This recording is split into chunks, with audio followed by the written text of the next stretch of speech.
السلام عليكم ورحمة الله وبركاته. معاكم مصطفى أحمد العبد من قناة دروس تعليمية أونلاين. هنبدأ النهاردة منهج الترم الثاني شرح وحل لكتاب المعاصر للصف الأول الثانوي يونت 7 lessons 1 and 2 vocab and grammar. علشان توصلك الفيديوهات أسرع من إشعارات اليوتيوب انضم لجروب الواتساب أولى ثانوي أو قناة الواتساب، والرابط موجود في الوصف أسفل الفيديو. بننشر عليها مذكرات وملخصات جرامر وامتحانات بالإجابات وبعض الملاحظات خاصة بالمنهج بتاعنا وحاجات تانية كتير. قبل ما أبدأ همسة في أذن حبايبنا أبطال أولى ثانوي. خلصنا الترم الأول، فسواء كنت مقصر أو مجتهد ابدأ معانا بداية جديدة. كن على يقين إن ربنا مش هيضيع تعبك وجهدك أبدا. حط قدامك هدف توصل له واتعب علشان تحقق حلمك. يلا بينا نبدأ مع المنهج بتاعنا. هنقرأ الكلمات، هنتعرف على النطق الصحيح، هنحل مشكلة المشتقات اللي معظمنا بيشتكي منها، هنشرح الجرامر بالتفصيل ونعلق على كل التريكات اللي بتقابلنا، ونحل على ده كله أسئلة ونقول السبب بتاع الحل. يلا بينا نبدأ مع الكي فوكاب، أهم كلمات lessons 1 and 2. allergy allergy at least at least bacteria bacteria bedding bedding pin pin breath breath breathe. خلي بالك من النطق الأولانية breath لأنها اسم النفس، لكن التنفس أو يتنفس بقى اللي هو الفعل breathe. CPR ديت اختصار لكلمة اسمها كارديو بالمونري ريساسيتيشن، انعاش قلب رئوي. كمان مرة كارديو بالمونري ريساسيتيشن، كمان مرة كارديو بالمونري ريساسيتيشن. danger danger dust dust emergency emergency services services first aid first aid grow grew grown grow, grew, grown. hygiene, hygiene. research, research. respond, respond. soil, soil. بعد كده important vocabulary، أهم الكلمات available available avoid avoid basic basic plug plug board board bottom bottom cable cable cruise cruise check check chop chop cleaner cleaner contact contact contain contain cuff الجيت منطقة اف cuff dirt dirt disease disease do's and don'ts do's and don'ts يعني أوامر ومحظورات، زي افعل ولا تفعل كده. medical medical messy messy nearby nearby pet pet pollution pollution possibility possibility properly properly question question regularly regularly remove remove replace replace rule rule safety safety scientific scientific separate separate sneeze sneeze soapy soapy electrical electrical equipment equipment extra extra follow follow gardening gardening gloves gloves ingredients ingredients interpret interpret low low leaflet leaflet special special sponge sponge spreading spreading suggestion suggestion tissue tissue topic topic trust trust warm warm waste waste. ناخد بعد كده definitions، التعريفات. allergy الحساسية، A medical condition دي حالة طبية in which you become ill اللي فيها بتصبح مريض or in which your skin becomes red أو ممكن الجلد بتاعك يصبح لونه أحمر and painful ومؤلم because you have eaten عشان ممكن تكون أكلت or touched أو لمست a particular substance مادة معينة. bacteria اللي هي البكتيريا very small living things يعني كائنات حية دقيقة جدا that cause diseases بتسبب أمراض. كلمة living things كائنات حية. bedding أغطية الفراش sheets ملايات covers أغطية etc وهكذا that you put on a bed بنضعها على السرير. breathe يتنفس to take air in and out of your body لما أخذ الهواء وأخرجه اللي هو التنفس يعني. CPR إنعاش قلبي رئوي. cardiopulmonary resuscitation something you do to help someone take air in and out of their body شيء بتعمله عشان تساعد شخص إنه يتنفس. danger الخطر the possibility of being hurt or killed إمكانية إن أنت ممكن تتأذي أو تقتل يبقى ده خطر. do's and don'ts أوامر ومحظورات things you أو that you should and should not do in a particular situation الأشياء التي يجب أن تفعلها والتي لا يجب أن تفعلها في مواقف محددة. dust جاي هنا كاسم يعني الغبار التراب يعني. dry powder consisting of extremely small bits of dirt يعني مسحوق جاف بيتكون من زي بيقولوا اللي هي الذرات صغيرة جدا متناهية الصغر من الايه من التراب. that is in buildings في الأماكن أو في المباني on furniture على الأساس floors الأرضيات etc وهكذا if they are not kept clean إذا لم يتم الحفاظ عليهم نظيفة يعني. emergency services خدمات الطوارئ. basic medical help مساعدة طبية أساسية given quickly يتم إعطائها بسرعة. first aid إسعافات أولية. simple medical treatment علاج طبي بسيط that is given as soon as possible to someone يتم إعطائه بأقصى سرعة زي ما بيقولوا بقدر الإمكان to someone لشخص إيه who is injured مصاب or who suddenly becomes ill أو يكون فجأة طبعا أصبح مريض. hygiene النظافة الشخصية keeping yourself and the things around you clean لما أحافظ على نفسي والأشياء اللي حواليها نظيفة. research بحث أو أبحاث studying something to find new facts about it لما أدرس شيء عشان أكتشف عنه حقائق جديدة يبقى أنا بعمل بحث عليه أو أبحاث عليه. respond يستجيب to do something when someone talks to you لما أعمل شيء ويكون شخص بيتكلم معايا يبقى أنا بعمل حاجة اسمها respond يستجيب. soil التربة the top layer of the earth in which plants grow الطبقة العلوية من الأرض اللي بينمو فيها النبات دي اسمها التربة. ناخد بقى تمارين على الجزء الخاص بالكلمات. Number 1 I have a or an to certain foods so I can't eat any of them أنا عندي إيه لبعض الأطعمة عشان كده ما أقدرش أكل الأطعمة ديت يبقى أنا عندي هنا إيه عندي حساسية allergy خلي بالك allergy بيجي بعدها حرف الجر to. Number 2 to stay healthy عشان تبقى في صحة جيدة always remember to change your bedding يعني تذكر إنك طبعا دايما تذكر إنك تغير الفرش إيه twice a week مرتين في الأسبوع الفرش اللي هو موجود على السرير يبقى على الأقل مرتين في الأسبوع at least. Number 3 my father felt pain in his stomach بابا بيشعر بالألم في معدته because of a harmful type of بسبب نوع ضار من إيه؟ طبعا من البكتيريا يبقى letter C bacteria. Number 4 the note on the book shows that اللي موجود على الكتاب بيبين إيه؟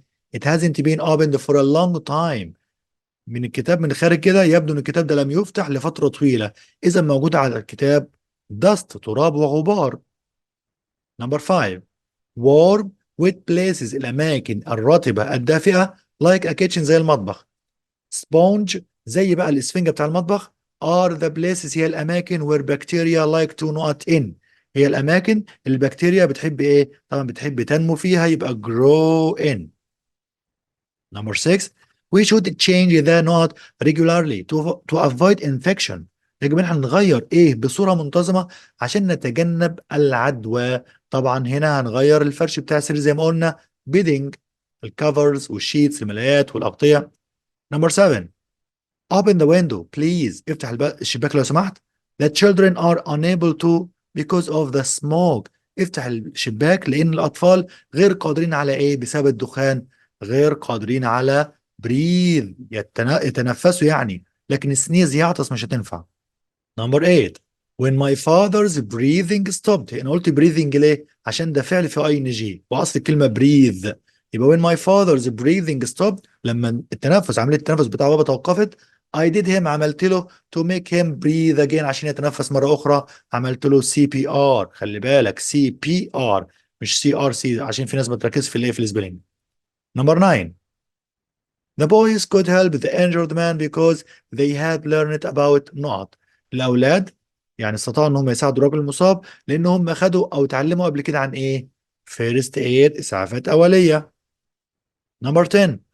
A healthy lifestyle includes. نظام الحياة الصحي includes بيشمل having nutritious diet. nutritious diet هنا اللي هو نظام غذاء يعني، أو نظام صحي في الغذاء يعني. and good personal، وطبعا في ايه hygiene. good personal hygiene يعني نظافة شخصية جيدة. Number 10. A healthy lifestyle includes. نظام الحياة الصحي having طبعا بيشمل ايه؟ having nutritious diet اللي هو نظام غذاء مغذي يعني فيه عناصر غذائية كويسة. and good personal طبعا good personal hygiene في كمان ايه نظافة صحية ونظافة شخصية جيدة. Number 11. All the doctors are hopeful that the patient will to the new treatment. كل الدكاترة بيتمنوا إن المريض يستجيب للعلاج الجديد. يبقى هنا respond. طبعا آخر التانية ديت win يعني يدمر، reply يرد، answer يجاوب. Number 12. The knot in our field is very fertile. It's suitable for growing. ايه اللي موجود في الحقل بتاعنا يعتبر خصب ومناسب للزراعة او زراعة الخضروات vegetables. طبعا بنتكلم هنا على ايه soil اللي هي التربة. Number 13.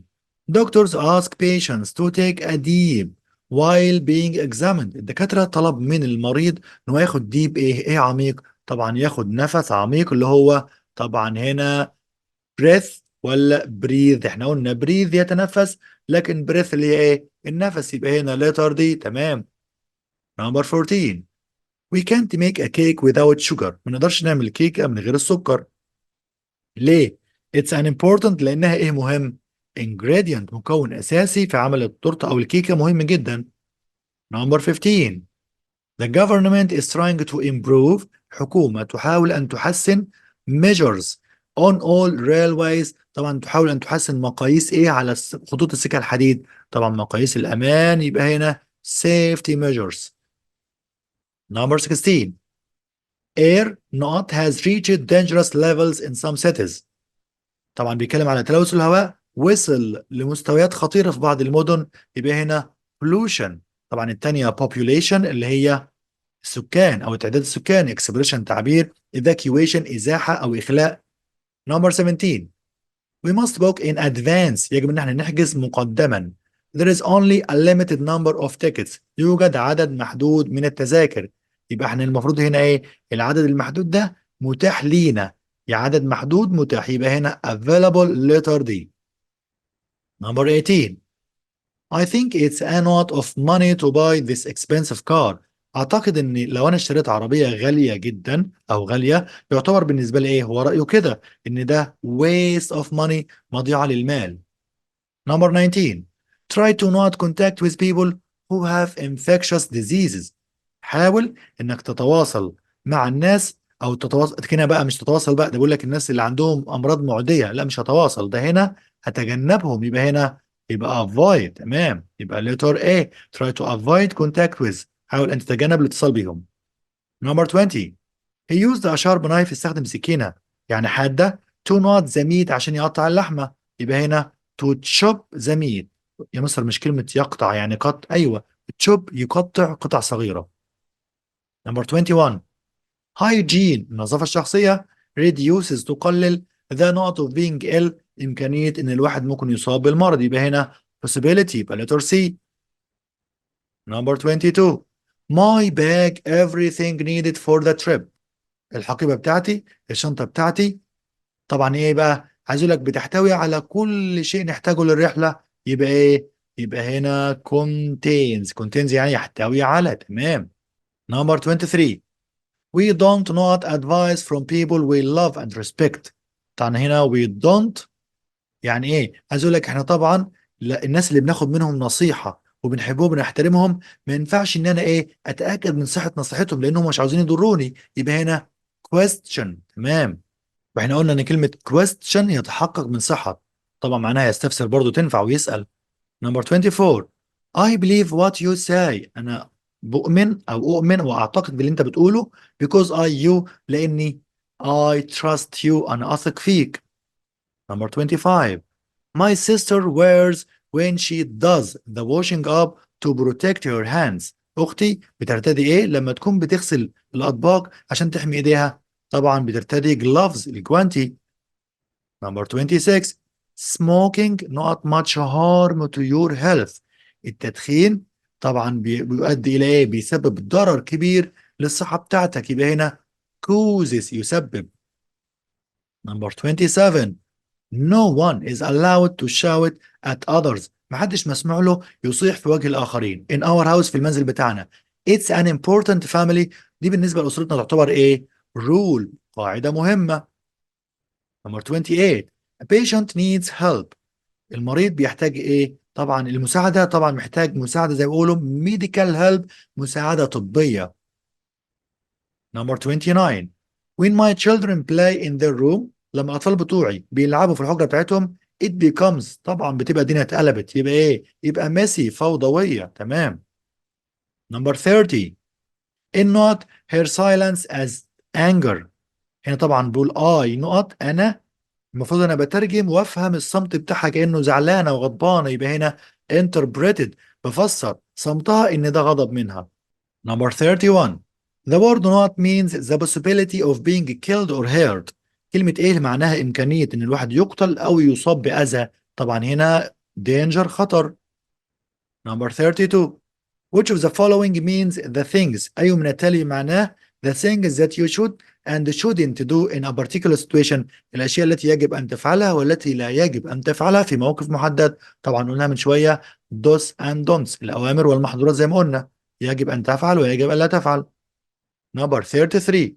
Not is the top layer of the earth in which plants grow. الطبقة العلوية من الأرض اللي بينمو فيها النبات. طبعا هنا بنتكلم على التربة اللي هي soil. Number 34. Are very small living things that cause diseases. طبعا هنا يعني بيقول لك كائنات حية صغيرة جدا تسبب الأمراض. طبعا بنتكلم هنا على إيه؟ على كلمة بكتيريا. تمام. Number 35. To not is to take air in and out of your body. طبعا بنتكلم هنا على إيه؟ اللي هي يتنفس. ما يقول لك to يبقى عايز وراها فعل مصدر يبقى to breathe. Number 36. A knot is something you do to help someone take air in and out of their body. طبعا انا بعمل له عشان يخليه يتنفس يبقى انا بعمل له CPR. Number 37. means studying something دراسة شيء ما to find new facts about it عشان اكد حقائق واكتشف حقائق جديدة عنه. يبقى دي اسمها ايه؟ research بحث او ابحاث. Number 38. To not is to do something when someone talks to you. لما اعمل شيء لما يكون شخص بيتكلم معايا يبقى انا بستجيب للي هو بيعمله يبقى هنا respond. تمام. Number 39 is a medical condition حالة طبية in which you become ill بتبقى فيها مريض or in which your skin becomes red أو الجلد بتاعك بيبقى لونه أحمر and painful ومؤلم because you have eaten or touched a particular substance لأنك بتاكل أو بتلمس مادة معينة. طبعا دي حساسية يبقى allergy. Number 40. The word not means the sheets covers that you put on a bed. الكلمة دي معناها الأغطية والملايات اللي بنضعها على السرير بنقول عليها bedding. تمام. ناخد بعد كده vocabulary study دراسة كل ما يتعلق بالكلمات. أول حاجة verbal collocations متلازمات لفظية. carry bacteria تنقل أو تنقل العدوى البكتيرية. contain bacteria تحتوي على بكتيريا. do CPR يقوم بعمل إنعاش قلبي رئوي. وخلي بالكم تنفع أقول perform CPR وكمان carry out CPR التلاتة ينفعوا مع كلمة CPR. feel clean يبدو نظيفا. follow the rules يتبع القواعد. get dirty يتسخ. قلنا لما نجيب get مع الصفة بتديني الفعل من الصفة دي. dirty متسخ لما أقول get dirty يتسخ. have a shower يستحم. have bacteria يحتوي على بكتيريا. have an allergy to لديه حساسية من. keep clean يحافظ على شيء نظيفا مثلا. make not harder يجعل شيء أكثر صعوبة. post not online ينشر على الإنترنت. give advice ينصح. give an extra clean يقوم بعملية نظافة إضافية. give first aid يقوم بعمل إسعافات أولية. spend time with يقضي وقتا معه. stay clean يحافظ على نظافة. take air in and out يتنفس. السينونيمز المترادفات ممكن يقول لي the synonym of the word the meaning it can be replaced by ممكن استبدلها ب they have the same meaning اللي هم نفس المعنى. ده كله نفس المعنى بتاع كلمة synonyms. available متاح أو متوافر بتساوي obtainable accessible free. danger الخطر بتساوي risk أو threat. dirty متسخ بتساوي unclean أو filthy. follow يتبع أو يلتزم به بتساوي obey. commit to pursue chase. interpret يفسر أو يوضح بتساوي clarify أو make clear على بعضها طبعا. messy فوضوي أو غير مرتب بتساوي disordered untidy confused. respond يستجيب يتجاوب مع بتساوي act in response to. respond يجيب أو يرد على بتساوي answer أو reply to. safe آمن بتساوي secure. safety الأمان بتساوي security. الأنتونيمز المتضادات يا إما أقول الأوبزيت أو الأنتونيم أو it can't be replaced by لا يمكن استبدالها بيه نفس اللي عكس الكلام اللي فات يعني. available متاح أو متوافر عكسها unavailable busy engaged. bottom قاع عكسها top peak summit قمة. danger خطر عكسها safety أو security الأمان. follow يتبع أو يلتزم به عكسها break أو disregard يخالف. interpret يفسر أو يوضح عكسها confuse يحير أو يربك. messy فوضوي أو غير مرتب عكسها نظيف أو مرتب اللي هي clean tidy orderly. respond يستجيب أو يتجاوب مع عكسها ignore يتجاهل. derivatives المشتقات of key vocabulary بتاع الكلمات الرئيسية. أول حاجة allergy allergen allergic. احنا قلنا الترم الأولاني الناس اللي متابعينا من أول السنة عارفين ازاي افرق بين الصفة ازاي افرق بين الحال ازاي اعرف الفعل وازاي اعرف الاسم. احنا قلنا الفعل بيتبع الفاعل زي ما قلنا قبل كده. ممكن الجملة تبدأ بفعل لو كانت جملة أمر. الاسم ممكن يجي في أول الكلام في محل فاعل ممكن يجي بعد الفعل في محل مفعول وغالبا بيجي قبله of وهكذا. طيب الصفة تصف الاسم وتأتي قبله. الصفة ممكن تيجي بعد verb to be. الصفة ممكن تيجي بعد أفعال تقريرية اللي هناخدها إن شاء الله في سنة تانية إن شاء الله. الأفعال التقريرية اللي هي stative verbs زي كلمة look وكلمة مثلا sound دول معناهم يبدو بيجي وراهم الصفة دي اسمها أفعال تقريرية. نشوف كده واعرف برضو الاسم مكانه فين في الجملة. allergy حساسية. اما اقول I have allergy to wool انا عندي حساسية للصوف.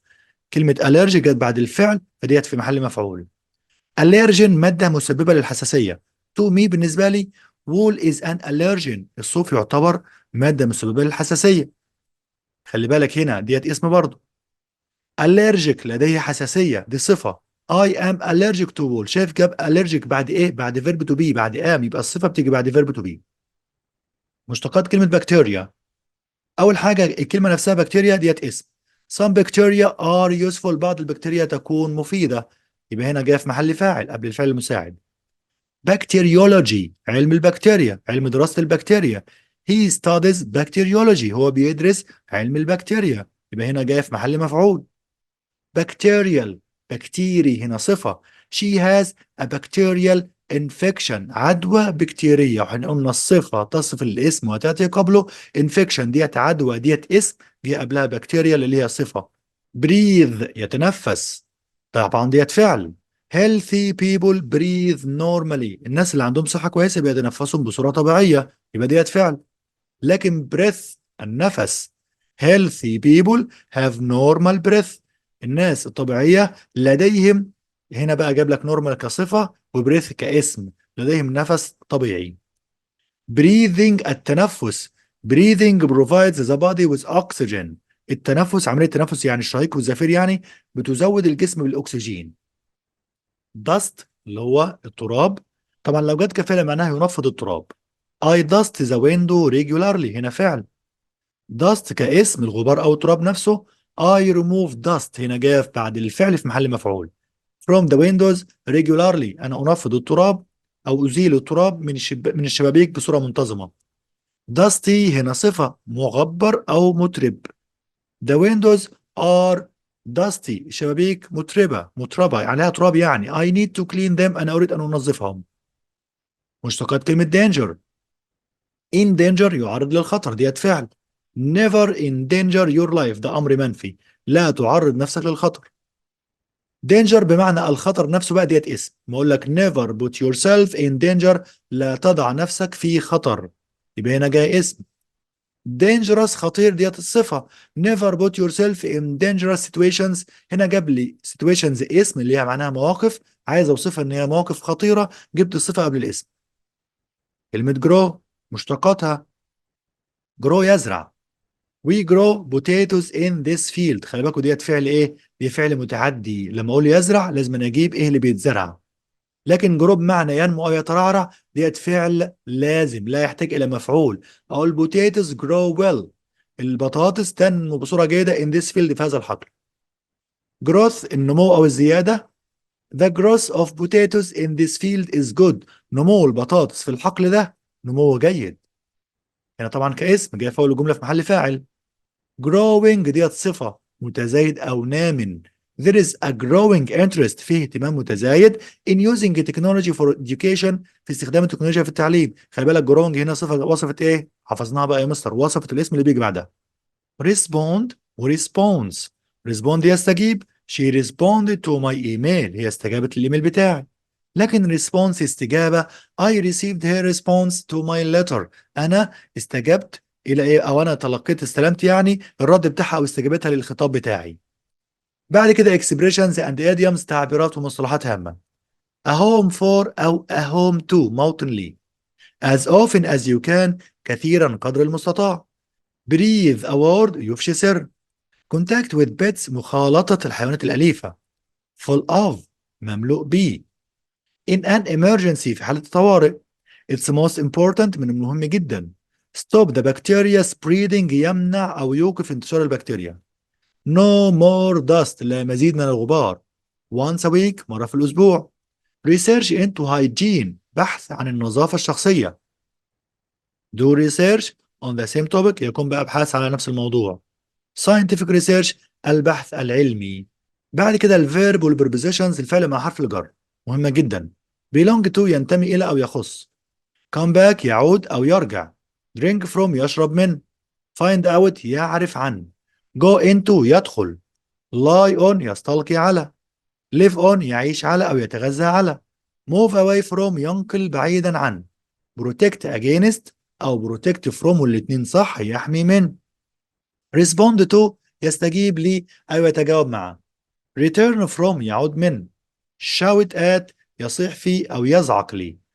take off يخلع أو ينزع طبعا ملابس ممكن ريش ممكن شعر. take off تقلع الطائرة. talk to يتحدث إلى أو يتحدث مع. move around يتجول في أرجاء. لاحظ الفرق بقى الكونفيوجن. عندنا هنا كلمتين اسمها allergy وsensitivity ركز في المعنى.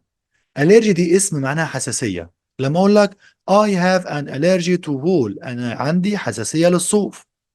لكن لما أقول sensitivity هنا الحساسية بتخص أي عضو بالجسم وحتى ممكن تبقى المشاعر. لما أقول سما has sensitivity to milk سما عندها حساسية ضد اللبن. sensitive شخص حساس. لما أقول a sensitive child would cry if you shout at them الطفل الحساس ممكن يبكي لو أنت إيه أصحت فيه في وجهه. الفرق بين بكتيريا وفيروس. بكتيريا طبعا كائنات حية دقيقة طبعا فيها ضار وفيها نافع، لكن الفيروس كائنات دقيقة بتسبب أمراض خطيرة ضار على طول يعني. This disease is caused by a type of bacteria المرض ده يعني السبب بتاعه يعني هو نوع من أنواع البكتيريا. viruses this disease is caused by the AIDS virus المرض ده حصل بسبب فيروس الإيدز. كلمة miss لو كانت الام سمول miss لو الام كابيتال miss لو فيها ايه ميسي. طبعا الأولانية ام اي اس اس يفتقد أو يفقد أو يفوته. لما أقول I miss my grandmother very much أنا بفتقد تيتا كتير جدا يعني وحشتنا قوي. علي missed the school bus. علي فات الاتوبيس، يبقى هنا في معنى ايه؟ لكن miss الام كابيتال يعني ايه؟ هنا معناها انسه، ده لقب طبعا لواحده غير متزوجه، بيوضع قبل اسم العائله. لما اقول سما received a call from miss زكي، طبعا اقول زكي ميس ازاي؟ لا، مقصود بيها الميس ديت الانسه ديت عيلتها زكي. تمام. مس فوضى او لخبطه. everything is on the floor. what a mess. يا لها من فوضى. messy هنا صفة، فوضوي أو ملخبط. why don't you tidy your messy room؟ ليه ما بترتبش حجرتك الفوضوية والملخبطة؟ بعد كده properly property. properly بشكل صحيح أو بطريقة ملائمة. لما أقول you must do your jobs properly، يجب أن تقوم بالوظائف والمهام المكلف بها بشكل صحيح وطريقة ملائمة. لكن property اللي هي الممتلكات والأملاك، لما أقول the thief stole some property، هنا اللص سرق بعض الممتلكات الخاصة بيا. نحل أسئلة بقى على الجزء الخاص بالفوكابولاري ستادي. طبعا أول سؤال في الامتحان زي ما تعودنا وعرفنا الترم الأولاني choose the two correct answers out of the five options given. اختار إجابتين من 5 إجابات. نمبر 1 parents give their children security and love. الآباء بيعطوا الأطفال الحب والأمان. The synonyms of security are مرادفات كلمة security طبعا كلمة protection حماية، وكلمة safety، والاتنين بيدوا نفس المعنى بتاع كلمة security أمان. Number 2 don't not a word of that to anyone. اوعى تقول أي كلمة لأي حد. It's a top secret conversation. ده حوار يعني سر للغاية زي ما بيقولوا. between us ده بيننا. يبقى هنا ايه اللي ينفع مع كلمة award؟ قلناها من شوية، لا تفشي السر. يبقى هنا breathe award. ايه كمان؟ ممكن اقول say award. Number 3 wearing a helmet reduces the not of head injuries. ارتداء الخوذة بيقلل الإصابات بتاعة الرأس. طبعا بيقلل ايه؟ بيقلل الخطورة بتاعتها. يبقى هنا risk ادي واحدة، والتانية danger. Number 4 check check all your electrical regularly to avoid electric accidents. بيقول لك تأكد من كل الكهربية بانتظام عشان تتجنب الحوادث الكهربية. طبعا ايه اللي يبقى كهربي؟ ممكن اقول equipment معدات، ممكن كمان ممكن اقول cables الكابلات الكهربية او الاسلاك. Number 5 don't worry لا تقلق. The toys are they aren't dangerous. بيقولوا لا تقلق. طبعا these toys الالعاب ديت are they aren't dangerous هي مش خطيرة. طبعا الالعاب دي ايه؟ طبعا الالعاب ديت secure آمنة. ممكن اقول كمان safe يعني آمن. Number 6 your room is messy. حجرتك فوضوية. it's not هي ليست. طبعا بدل هي فوضوية يبقى اكيد ليست. طبعا اول حاجة tidy واضحة جدا. كمان اكيد طبعا clean وليست نظيفة، يبقى ولا هي نظيفة ولا هي مرتبة. Number 7 she found the keys at the bottom of the hand أو her handbag. هي وجدت المفاتيح بتاع طبعا bottom of her handbag يعني في قاع الشنطة بتاعتها. The antonyms of the word bottom are مضادات كلمة bottom. bottom يعني قاع، يبقى عكسها top قمة، وكمان peak، والاتنين صح. Number 8 you have to follow your goal. يجب أن تتبع هدفك. The synonyms of follow are مرادفات كلمة follow تعتبر ايه؟ طبعا follow يتبع، فانا عاوز المرادف بتاعها اللي هو ايه؟ طبعا ممكن اقول chase يطارد، ما برضه يطارد يعني بيمشي وراه ويتابعه. كمان ممكن اقول pursue، والاتنين دول معناهم يتبع او يمشي خلفه. Number 9 a pile of not plates was left in the kitchen sink. مجموعة من أو كم من الأطباق الإيه طبعا متروك في الحوض بتاع المطبخ. الأطباق عشان تنغسل يبقى الأطباق دي إيه؟ طبعا أكيد filthy قذرة متسخة، وكمان dirty، والاتنين بنفس المعنى. لأن الأطباق بدل ما تنغسل في حوض المطبخ يبقى هي إيه؟ يبقى كده متسخة. Number 10 the main reason for living here is the good weather. السبب الرئيسي للحياة والعيشة هنا هي الطقس الجيد. The synonyms of the word main are مرادفات كلمة main. main يعني أساسي، يبقى هنا major أدي واحدة، كمان basic وديت التانية، الاتنين معناهم أساسي. Number 11 dirty places bacteria. الأماكن المتسخة بيبقى فيها بكتيريا، يبقى إيه؟ يبقى have bacteria. تمام أدي واحدة، وكمان ممكن contain تحتوي على البكتيريا. Number 12 when you breathe you take air. طبعا بقول لك لما بتتنفس بتاخد الهواء ايه؟ in and out. تمام، يعني زي الشهيق والزفير زي ما قلنا. letter D and E. بعد كده MCQ، اختار إجابة واحدة من 4. On returning from our long holiday، عند العودة من الأجازة الطويلة بتاعتنا، the house didn't feel clean، المنزل لا يبدو عليه نظيف. Since everything was، لأن كل شيء كان إيه؟ طبعا أنا هوصف الأشياء إن هي عليها طبعا was، يبقى هنا dusty يعني متربة، عليها تراب يعني. طب ليه ما اخترتش داست؟ احنا قلنا داست معناها تراب، لكن داستي مترب، عليه غبار وتراب. لان بيقول لك احنا بنسافر او سافرنا سفر طويل، بعد سفر طويل لقينا كل شيء عليه ايه؟ تراب. تمام. نمبر 2.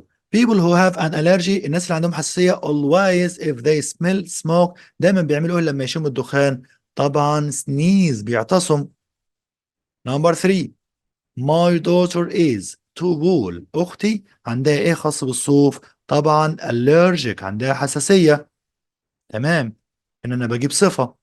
يبقى نمبر 4 make sure that the place doesn't dirty، تأكد ان المكان طبعا غير متسخ. يبقى ايه؟ get dirty. احنا قلنا get تيجي مع الصفة بيدي الفعل من الصفة، و doesn't بيجي وراها فعل.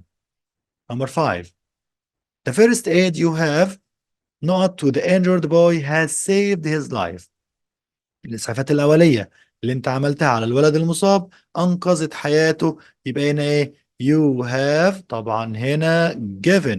ليه يا مستر؟ ما احنا قلنا هنا إن بقول give first aid يعني يعطي شخص إسعافات أولية أو يقوم بعمل إسعافات أولية لشخص. Number 6 this place not clean، ولكن المكان ده يعني يبدو عليه إن هو نظيف. طبعا هنا كلمة feel في اللي احنا قلنا معناها إيه؟ يعني يبدو. Number 7 is to ignore as argument is to agreement. احنا قلنا لما يجيب لي as وقبلها كلمتين وبعدها كلمتين، فاكرين الصيغه اسمها ايه؟ تمام، انا سامع ناس بتقول لي analogy، برافو عليكم. صيغه اسمها الانالوجي يعني القياس، يعني جايب كلمتين ممكن يكون فيهم ترادف بينهم او تضاد، فعايز يجيب الكلمتين التانيين زيهم، يا اما ترادف يا اما تضاد زي الكلمتين اللي موجودين. نشوف كده. argument جدال او مناقشه، agreement اتفاق، طبعا هنا في تضاد، يبقى عاوز عكس كلمة ignore يتجاهل، يبقى هنا respond يستجيب. نمبر 8 smoking is not for your health، التدخين يعتبر ايه؟ طبعا خلي بالك هو جاب is، يا ترى هجيب بقى فعل ولا اسم ولا صفة؟ طبعا هجيب صفة لأن dangerous صفة بتيجي بعد الايه؟ verb to be. نمبر 9 keeping clean stops the bacteria، الحفاظ على النظافة يمنع انتشار البكتيريا. يبقى هنا stops the bacteria طبعا ايه؟ spreading، يبقى هنا letter C. نمبر 10 factories that cause pollution must be moved cities، المصانع اللي بسبب تلوث يجب ان ايه؟ طبعا يتم نقلها بعيدا عن المدن. يبقى هنا moved away from. ليه ما قلتش moved away بس؟ بدل جاب لي بعدها مفعول يعني هيتم ابعادها عن ايه؟ يبقى اقول moved from. لو سكت كنت ممكن اقول moved away وخلاص، لو كانت مبني مجهول يعني. نمبر 11 they have done important research how to avoid catching coronavirus، هم طبعا قاموا بعمل ايه؟ بحث مهم ازاي يتجنبوا طبعا الاصابه بكورونا فيروس. البحث كان ايه؟ طبعا research هنا done important research into how. تمام، يبقى letter D. number 12 the engine of my car doesn't work، المحرك بتاع السياره بتاعتي لا يعمل. طبعا لا يعمل بشكل مناسب، يبقى ايه؟ properly letter B. number 13 he has not two milk products، وعنده ايه لمنتجات الالبان؟ طبعا هو عنده allergy حساسية، وممكن على فكرة كمان sensitivity، يبقى الاتنين صح. تمام، يبقى عنده هنا allergy وsensitivity. ناخد بعد كده الجزء الخاص بالجرامر، جزء بسيط ولذيذ بيتكلم على should وshouldn't وmust وmustn't واستخداماتهم المختلفة. أول حاجة should أو shouldn't، طبعا احنا عارفين والمشهور عن should وshouldn't إننا بنستخدمها للنصيحة، سواء نصيحة إيجابية أو نصيحة سلبية. لما أقول you should work hard، يجب أن تعمل بجد. طبعا should جاي بعدها مصدر. you shouldn't get up late، لا يجب أن تستيقظ مبكرا، ده الاستخدام المشهور بتاعي. ممكن طبعا من الاستخدام ده أطلع منه إن أنا ممكن أطلب نصيحة. تمام، لما أقول should I take a rest after school، هل ممكن يعني أخد راحة بعد المدرسة؟ أو أقول what should I do to get high marks، ماذا يجب أن أفعل لكي أحصل على درجات عالية؟ الاستخدامات بقى اللي احنا بننساها من الرقم 3 بقى، ركزوا معايا. تستخدم should لعمل اقتراحات. You should travel by plane. It's much faster. يجب ينبغي أن تسافر بالطائرة هي طبعا إيه؟ يعني أكثر في السرعة أو أكبر سرعة. الاستخدام الرابع تستخدم should لإبداء الرأي الشخصي، يبقى اقتراحات ورأي شخصي. She should join a sports club. It will help her keep fit.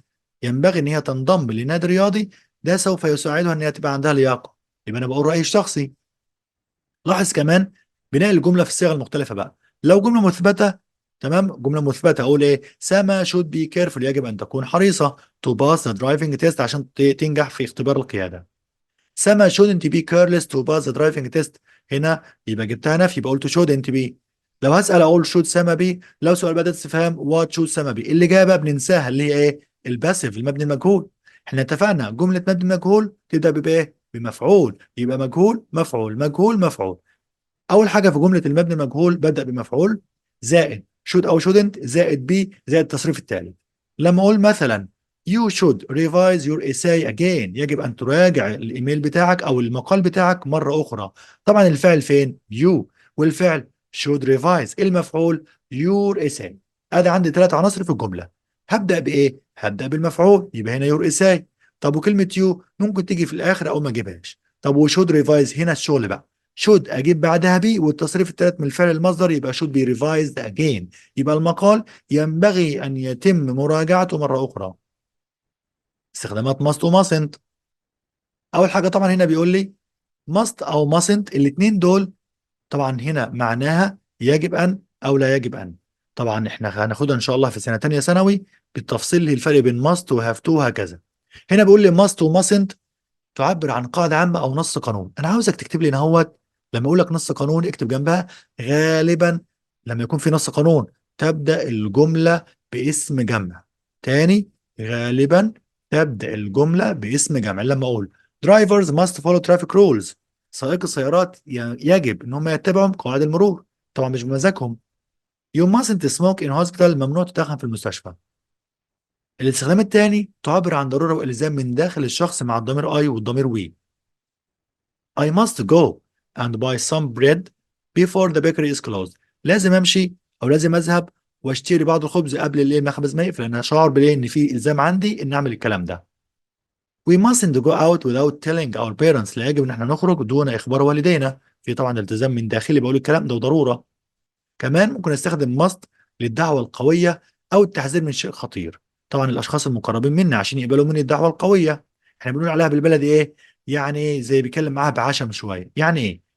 You must come and try mom's food. I'm sure you will like it. واحد طبعا انت يعني واحد صاحبك قوي يعني الايه الانتيم بتاعك وعايزه لازم يجي عندك البيت، فبتقول له ايه؟ ده انت لازم تيجي وتجرب اكل ماما، انا متاكد ان هيعجبك. يبقى انت بتلح عليه وبتشد فيه، والله لو ما جيت لا ازعل منك والكلام ده كله. دي اسمها strong advice، يبقى must. You mustn't make friends with this bad person. لا يجب ان تكون صداقات مع هذا الشخص السيء، يبقى انا بحذره، يبقى دعوه قويه وتحذير. كمان ممكن استخدم must في تقديم نصيحة قوية لشخص مقرب. You must stop smoking. It's destroying your health. يجب أن تتوقف عن التدخين، ده بيدمر صحتك. لو شخص مش قريب منك ممكن يقول لك أنت مالك مثلا، لكن لما يكون شخص مقرب منك عشان كده بقول لك إيه؟ نصيحة قوية. You mustn't smoke. It's a harmful for health. لا يجب أنك تدخن لأن ده ضار بصحتك. يبقى عندنا دعوة قوية بيقولوا عليها warm invitation، وعندنا نصيحة قوية strong advice. لاحظ بناء الجمله بقى في الصيغ المختلفه باستخدام must. ممكن اقول you must stop، دي مثبته. you mustn't use، دي منفيه. must we stop بدات بيها هل يجب ان. what must we stop doing، ما الذي يجب ان نتوقف عن فعله while driving اثناء القياده. يبقى انا جبت الاربع اشكال بتوع must. المبني المجهول الباسف بقول لك ركز عليه عشان بننساه، واحنا قلنا مجهول مفعول على طول. يبقى المفعول must و mustn't بتصريف ثالث. اول حاجه يقول لك everyone، ادي الفاعل. must follow ديت الفعل. المفعول the traffic rules. لو عايز ابدا بالمفعول هقول ايه؟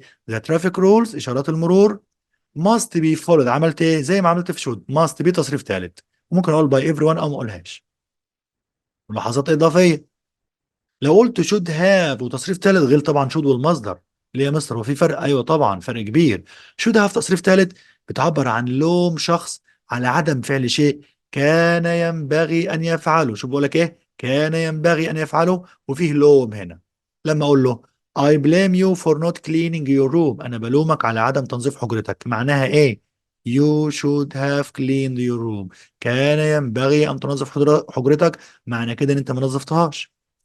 لو قلت shouldn't have تصريف ثالث، لوم شخص على فعل شيء كان ينبغي ألا يفعله، عكس اللي فاتت بقى. يبقى اللي فاتت بتلوم شخص عشان ما عملش حاجة، هنا بتلومه عشان عمل الحاجة المفروض ما كانش يعملها. I don't think it was a good idea to get up so late.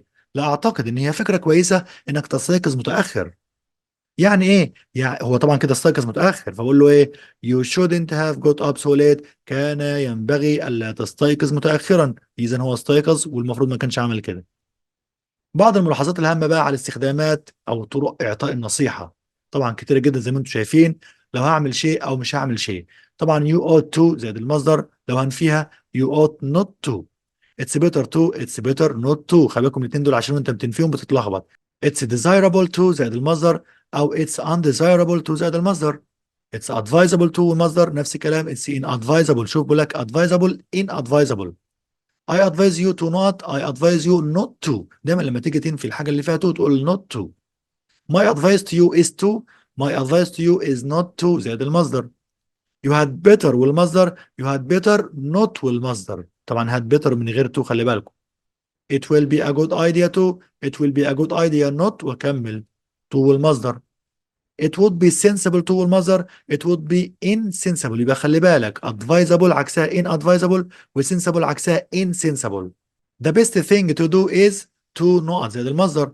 The best thing to do is not to زائد المصدر. If I were you I would وزائد المصدر. If I were you I wouldn't زائد المصدر. It would be better if وماضي بسيط. It wouldn't be better if ماضي بسيط. دي كلها طرق للنصيحة. مثلا You should do your best to pass the exam. يجب انك تبذل اقصى مجهود عندك عشان تنجح في الامتحان. يعني ايه؟ يعني it's advisable to do your best to pass the exam. يبقى هنا ده شيء يعني نصيحة كبيرة لك انك لازم تبذل اقصى جهد عندك. نصيحة هنا ينبغي ان تبذل اقصى جهد عندك عشان تنجح في الامتحان. You shouldn't eat too much food. لا ينبغي ان تأكل طعام كثير جدا اكثر من اللازم. يعني ايه؟ If I were you I wouldn't eat too much food. لو انا مكانك ما كنتش اكلت طعام اكثر من اللازم. في طرق مختلفة للتعبير عن الضرورة. have to أو has to زائد المصدر. اللي فاتت اللي هي must كانت بتعبر عن نص القانون. هنا بقى بنعبر عن الالتزام بالقانون أو القاعدة في مواقف وحالات محددة. مواقف وحالات إيه؟ محددة. يعني إيه؟ يعني لا يوجد للفرد اختيار. ما عندوش، يقول لك there is no choice. ما فيش اختيار. مثلا I have to arrive at work at 9 sharp. طبعا لازم أنا أوصل العمل الساعة 9 تماما. My boss is very strict. رئيس العمل بتاعي رجل صارم شديد جدا. He has to pass his exams or the university will not accept him. لازم ينجح في الامتحان ولا الجامعة لن تقبله. يبقى هنا ما عندوش اختيار. لو عايز انفي have to و has to بقول doesn't have to و doesn't و don't have to. ايه ده يا مستر؟ ما قلتش haven't ليه و hasn't ليه؟ لان have to ديت بتعمل كفعل اساسي، لكن must و should فعل مساعد. عشان كده لما بنفيهم بقول mustn't و shouldn't. لكن هنا don't have to و doesn't have to. طبعا don't مع I و they او اسم جمع. doesn't مع he و she و it او اسم مفرد. معناها ليس ضروريا أن أو لست مضطرا أن. مثلا you don't have to get up early on holidays. أنت مش مضطر تستيقظ مبكرا في الأجازات. ما ينفعش أقول you haven't to. he doesn't have to leave now. هو ليس مضطر إن هو يغادر الآن. مثال بسيط بقى يوضح لك الفرق بين don't أو doesn't have to و mustn't. you mustn't leave now. غير مسموح لك أن تغادر الآن. you don't have to leave now. لست مضطر أن تغادر لكن القرار لك. يعني ممكن تمشي وممكن ما تمشيش، لكن الأولية mustn't ممنوع تمشي. الماضي بتاع have to has to وmust الثلاثة الماضي منهم had to. كان من الضروري أن أو كان لابد أن. I had to break the door because I had lost my keys. أنا كنت مضطر أن أكسر الباب لأن فقدت المفاتيح بتاعتي. رودينا didn't have to do the shopping. رودينا لم تكن مضطرة أن هي تقوم بالتسوق. كمان في عندي كلمة need to و needs to تعبر عن الضرورة زي have to كده و has to. بيجي برضو وراهم مصدر. لما أقول I need to go to bed earlier أنا أحتاج إن أنا أذهب إلى النوم مبكرا. He needs to do something about his old house. هو يحتاج إن هو يقوم بعمل شيء خاص بالمنزل القديم بتاعه. لاحظ إن نفي needs to أو need هو don't أو doesn't need to زائد المصدر أو needn't من غير to. عرفها كده needn't من غير to ونجيب مصدر. يبقى you don't need to carry all these bags. انت مش مضطر ايه تحمل كل هذه الحقائب. you needn't carry all these bags. يبقى needn't ما تجيش ورايا يا جماعه، ما تجيش وراها to. لاحظ الفرق بين needn't have و didn't have to. لما اقول لك didn't have to يعني لم يفعل الشيء لان ذلك لم يكن ضروري، اذا هو ما عملوش، عرف ان هو مش ضروري فما عملوش. لكن needn't have والتصريف الثالث فعل الشيء واتضح بعد ذلك انه لم يكن ضروري، اذا هو عمله وكان ينبغي انه ما يعملوش. مثلا I didn't have to buy cheese. انا لم اكن مضطر ان انا اشتري جبنه because we have much، عندنا كتير في البيت، اذا انا لم اشتري. I needn't have bought cheese. We have much. المفروض ما كانش فيه ضرورة ان انا اشتري جبنة، احنا عندنا كتير في البيت، اذا انا اشتريت وما كان فيه ضرورة او ما فيش ضرورة ان انا اشتري. النقطة الثالثة ممكن اعبر برضو عن الضرورة بكلمة it's necessary for، اجيب وراها ضمير مفعول فاعل to المصدر. It's necessary for Amir to arrive early. It's necessary for us to follow the rules. هنقول النقطة دي سريعة عشان هو ايه استفاض فيها كتير قوي. It's a necessity او it's a must for، اجيب وراها ضمير مفعول وفعل تو المصدر. يبقى ما اقولش it's a necessary، اقول ايه it's a necessity او it's a must. must هنا اسم وليس فعل ناقص. It's a necessity for Amir to arrive early. It's a must for Amir او for us to follow the rules. لاحظ الفرق او الطرق المختلفة للتعبير عن المنع والتحذير. يعني mustn't ممنوع، you mustn't park here، ممكن اقول الجملة ديت باكتر من صيغة بتدي نفس المعنى. ممكن اقول be not allowed. يعني ايه be؟ اللي هي am is are was were، يعني هنا verb to be. it's against the law to زائد المصدر يعني ضد القانون. لما اقول you aren't allowed to park here، انت طبعا مش مسموح لك تركن هنا، يعني parking here isn't allowed، ركن السيارة هنا غير مسموح به. it's against the law to park here، ضد القانون انك تركن السيارة هنا. كمان ممكن اعبر عن المنع برضه باستخدام be not permitted to زائد المصدر، يعني it's not permitted to. لما اقول you aren't permitted to park here، مش مسموح لك تركن هنا. parking here isn't permitted. it's not permitted to park here، ده كله بيدي نفس المعنى. it's banned to زائد المصدر ممنوع برضه، بقول it's banned from واجيب ing. it's banned to park here، طبعا ممنوع انك تركن السيارة هنا. you are banned from parking here، انت ممنوع من ركن السيارة هنا، يبقى from جه وراه ing. it's prohibited to زائد المصدر، it's prohibited from ولا ing. it's prohibited to park here، you are prohibited from parking here، نفس المعنى. it's forbidden او it's illegal، illegal يعني غير قانوني to ونجيب المصدر، نفس المعنى. verb to be forbidden from نجيب ing. it's forbidden to park here، you are forbidden from parking here، نفس المعنى. نحل أسئلة بسيطة كده على الجرامر حوالي 15 سؤال. نمبر 1 you not try this cake it's delicious. لازم يجب انك تجرب الكيكة ديت، ده لذيذ. يبقى ايه you must try، احنا بنقول ايه بقى دعوة حارة. نمبر 2 I can give you a lift، ممكن اوصلك to the airport للمطار. you to take a taxi، يبقى انت كده مش مضطر تاخد تاكسي، يبقى you don't need. letter B. نمبر 3 it's a or an to get a doctor at once، في ضرورة انك تجيب الدكتور حالا. طبعا لو قلت necessary ما ينفعش، كان المفروض اقول لي necessity مش موجودة، يبقى it's a must. تمام.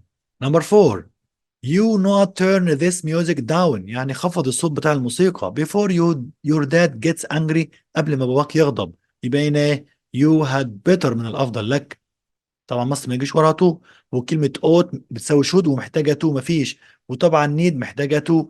نمبر 5 you allowed to drive at more than 110 kph، مقصود بيها كيلو متر بير اور، يعني كيلومتر في الساعة on the motorway، على الطريق الايه السريع.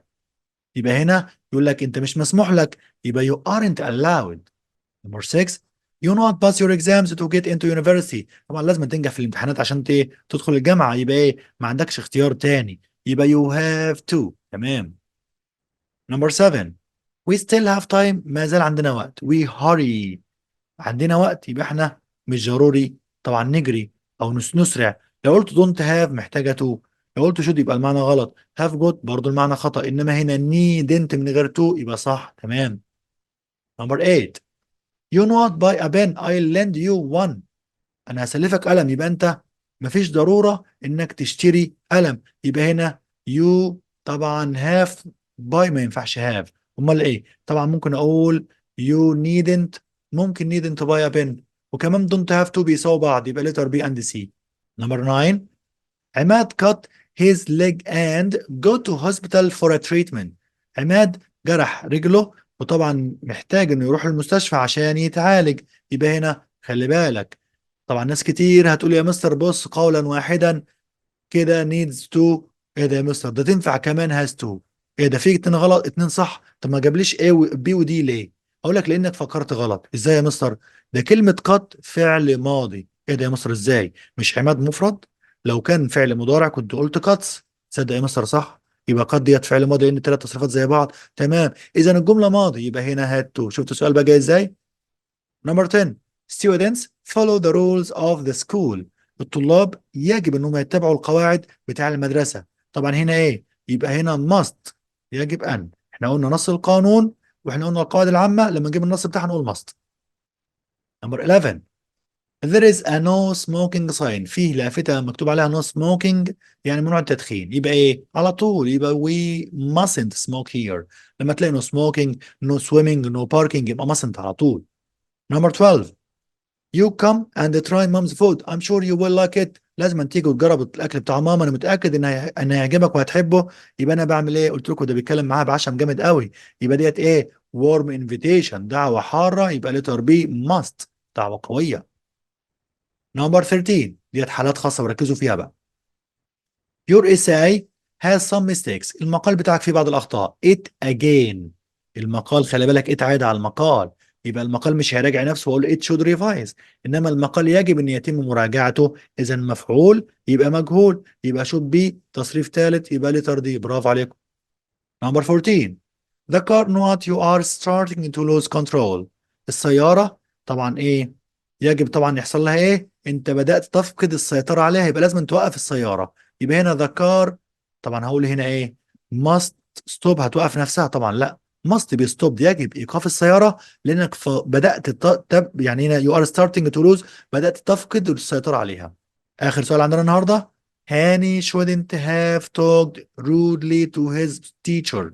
هاني المفروض ما كانش يتكلم بطريقة غير مهذبة مع المدرس بتاعه.